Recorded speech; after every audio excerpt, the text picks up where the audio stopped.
মাহে রমজান সামনে, এতটা কাছে, জীবনের পরিবর্তনের একটা বড় সুযোগ। জীবনটা কাজে লাগান, হায়াতটা কাজে লাগান।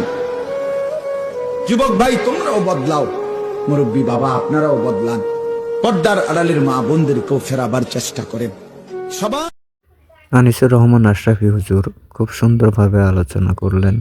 সামনে মাহে রমজান আসতেছে, প্রতিটি মুহূর্তেই আমরা নিজেদেরকে পরিবর্তন করার চেষ্টা করি। জীবন তো ভাই আমাদের একটাই, আর সেই জীবনে ইসলামের কোনো আদর্শ থাকবে না, তা কিন্তু কখনোই হয় না।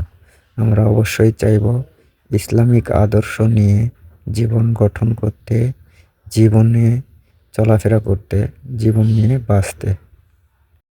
আলহামদুলিল্লাহ, ভিডিওটিতে সাদা পাঞ্জাবি পরে যে ছেলেটিকে দেখতে পাচ্ছেন, এটি আমার ছেলে। আপনাদের দোয়া এবং ভালোবাসায়, আল্লাহর রহমতে আল্লাহ তাআলা যেন আমার ছেলে সন্তানকে ইসলামের রাস্তায় কবুল করেন। ইনশাআল্লাহ সেই প্রচেষ্টা আমার অব্যাহত আছে।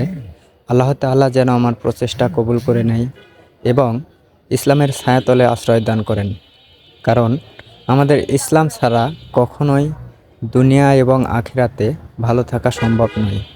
আল্লাহ তাআলার অশেষ মেহেরবানিতে দোয়া করবেন আমার ছেলে সন্তানকে যেন আল্লাহ তাআলা তার ইসলামের পথে কবুল করেন। আমিন।